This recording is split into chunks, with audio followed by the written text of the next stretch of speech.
আমরা এবার একটা সবাই এই দেশের নাগরিকরা সুযোগ পেয়েছি, এবার একটা সুষ্ঠু ভোট আমরা দিতে পারব এবং এইবারকার ভোটটাতে কোনো জালিয়াতি, চাতুরি, জবরদস্তি কোনো কিছু হওয়ার সম্ভাবনা নেই। কেন? যে এখানে যে সরকারটা আছে, এই সরকারটা একটা নিরপেক্ষ সরকার। এই সরকার সুন্দর একটা ভোট করতে চায় যে ভোটের মাধ্যমে জনগণের যাকে নির্বাচন করবে তারাই সরকারটা গঠন করবে। প্রতিপক্ষ প্রার্থীকে আক্রমণ করার সময় প্রতিপক্ষ প্রার্থী মাত্রাটা, অবস্থানটা বুঝবেন। 50 লাখ পরিবারকে প্রথমেই তিনি ফ্যামিলি কার্ড দেবেন। এইটা হচ্ছে ফ্যামিলি কার্ড। এখানে মহিলার ছবি থাকবে, তার নাম লেখা থাকবে এবং এইটা দিয়ে তিনি ন্যায্য মূল্যে চাল, ডাল, তেল, লবণ সব নিত্য প্রয়োজনীয় জিনিস কিনতে পারবেন এবং আর্থিক অনুদান পাবেন। এরপরে প্রত্যেক বছর সেটা বাড়তে থাকবে, বেড়ে একেবারে একসঙ্গে সমস্ত মহিলার হাতে কার্ড চলে যাবে। কৃষক ভাইদের জন্য তিনি একটা কার্ড করবেন বলেছেন। এই কার্ডটাতে ছবি, নাম থাকবে, সেই সঙ্গে আপনার কৃষক ভাই এই কার্ড দিয়ে ন্যায্য মূল্যে সার, বীজ এবং পানি পাবেন। তিনি বলেছেন যে বিএনপি যদি ক্ষমতায় আসে, ধানের সিস্টেম যদি ক্ষমতায় আসে, তাহলে 1 বছরের জন্য সমস্ত কিস্তি তিনি মাফ করে দিবেন এবং সেটা তিনি এনজিও থেকে, ওই সরকার থেকে দিবেন।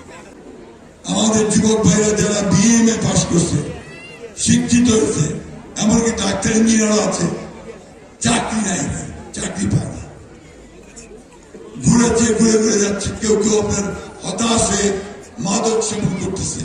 সত্য কথা না? এইটাকে বন্ধ করার জন্য উনি বলছেন যে আমি আগামী 1.5 বছরের মধ্যে 1 কোটি ছেলেমেয়ের চাকুরির ব্যবস্থা করব। আমার ঠাকুরগাঁয়ে হিন্দু ও মুসলমান ভাইদের মধ্যে আমি একটা সম্প্রীতি তৈরি করতে চাই। স্লোগানের রাজনীতি শেষ, এবার কাজের রাজনীতি শুরু করবা হইবা। আমাদের এদিকে আছে একজন খুব কম, খুঁজে পাওয়া যাবে না, ঠিক না? এটা আমরা যদি করতে পারি আমাদের এলাকাও উন্নত হয়ে যাবে।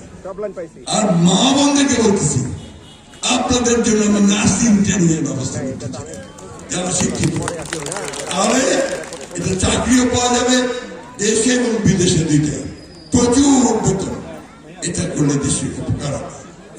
দ্বিতীয়ত আমি যেটা করতে চাই সেটা হচ্ছে যে আমরা এখানে আইটি ট্রেনিং দিতে চাই, অর্থাৎ তথ্য প্রযুক্তির ট্রেনিং, কম্পিউটার চালানোর ট্রেনিং। নির্বাচন হবে, তাই না? তো এই নির্বাচন আমরা এইবার অনেক গুরুত্ব দিচ্ছি। এর আগে 3টা নির্বাচন হচ্ছে, কোনোটাতে আমরা ভোট করি নাই।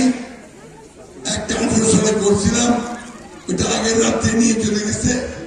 আর পরে আমরা সবাই তখন জেলে 24-এর যে নির্বাচনটা হলো সেটাও ঠিক মতো হয়নি।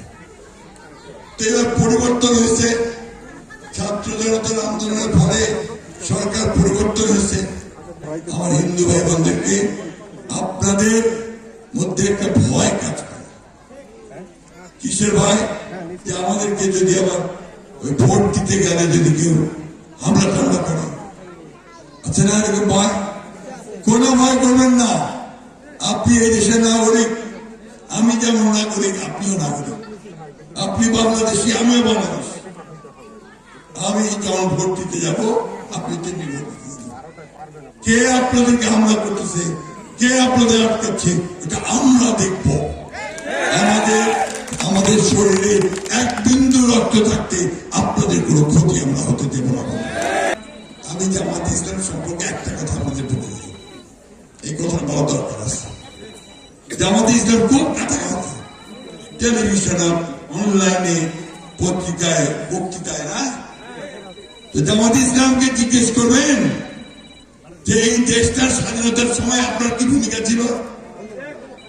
1971 সালে আপনি কি করছিলেন, কোথায় ছিলেন, কাদের পক্ষে কাজ করছিলেন, এটা জিজ্ঞেস করবেন। 71-এ এই জামাত ইসলাম পাকিস্তান হানাদার বাহিনীকে সাহায্য করছিল। আমার মনে হয় এলাকা ঢোকরা ভুলে যান নাই। আমরা সবাই পালায় চলে গেছিলাম আক্রমণে।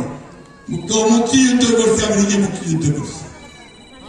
তখন জামাত এইখানে এই দেশে ওই পাকিস্তান সেনাবাহিনীকে সাহায্য করে আমাদের স্বাধীনতাকে বন্ধ করার চেষ্টা করছে।